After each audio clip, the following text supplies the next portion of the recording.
However, it's a very different concept of perfection in the biblical God. For him to be perfect means to be alive.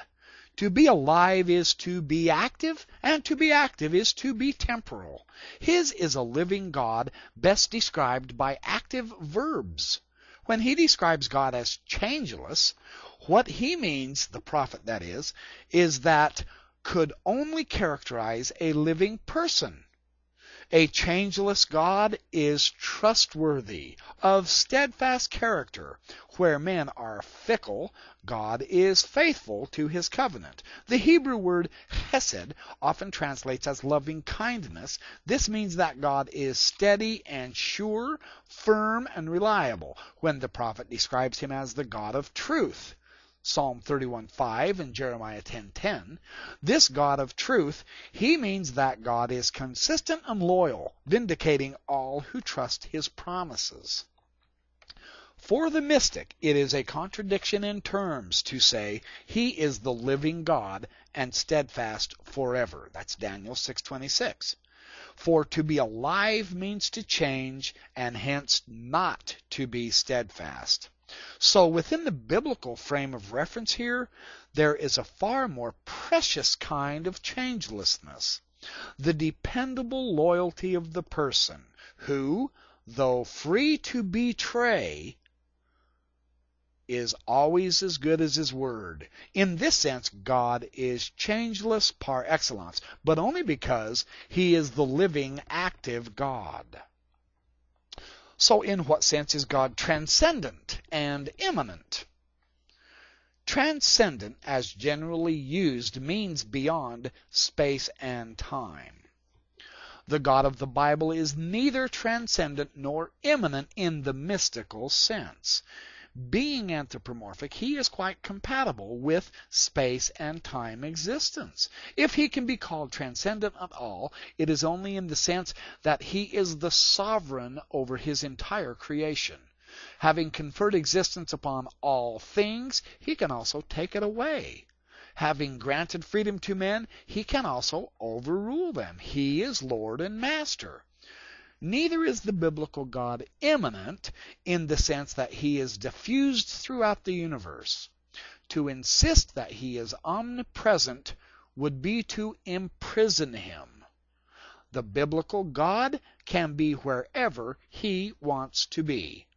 If he is immanent, it is only in the sense that he takes an active role in his creation, and particularly in human history, guiding the destiny of nations in ways that they little suspect. In the biblical context, then, the meaning of immanent is thus not very different from transcendent. God is immanent insofar as he acts in history. He is transcendent insofar as he acts triumphantly.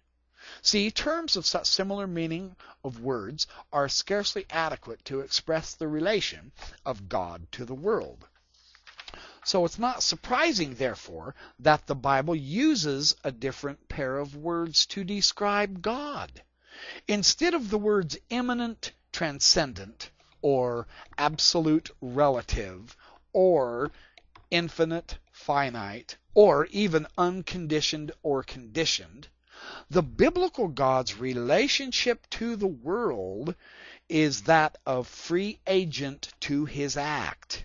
That is, of creator to his creation.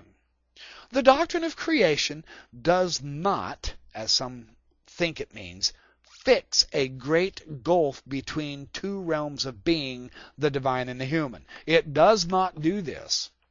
On the contrary, the existence which God bestows upon Adam does not differ in kind from God's kind of existence. It is therefore misleading to speak of discontinuity between Creator and his creation.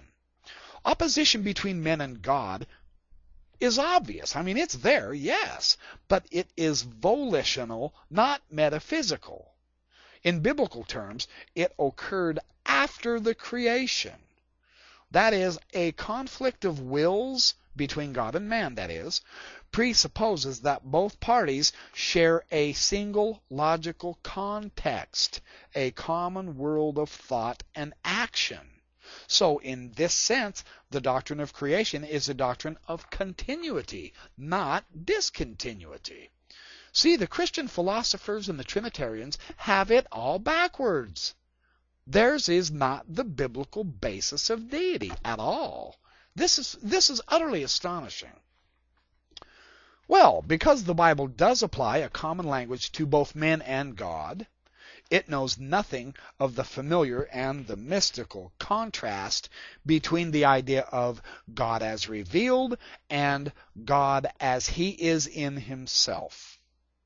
For the Bible, on the contrary, there is a one-to-one correspondence between God as revealed and God as He is.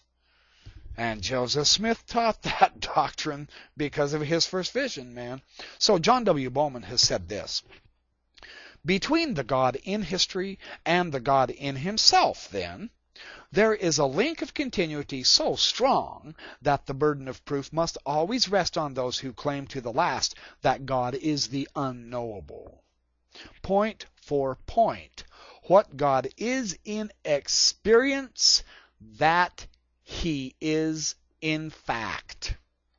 See, by recognizing a common frame of reference for both God and man, the Bible enjoys yet another advantage over mystical philosophy. Mystical philosophy is never able to state unequivocally the difference between man and God. Despite its emphasis on the divine transcendence, it cannot distinguish between being itself and an alleged divine spark in every man. Ultimately, the mystic is driven by the logic of his position to identify them. Brahma and Atman are one and the same. But the Bible has no such difficulty. At two decisive points, the Creator God establishes His superiority over His creation, mankind included. First, He can do things which we mere men can never do, and He alone can confer existence. He can create out of nothing. Significantly, the Old Testament restricts the word bara, to create, to this divine prerogative. Secondly, the superiority of the Creator to His creatures consists of His eternity. He can live forever, while they cannot. They exist only at His pleasure. Whether they do in fact survive or whether they perish, it's entirely up to God. De jure, they need never have existed at all. De facto, they might live forever. De volente. In short, the relation of the Creator to His creation is not that of logical disjunction, but the existential relation of sovereignty. That's pretty fascinating. And then he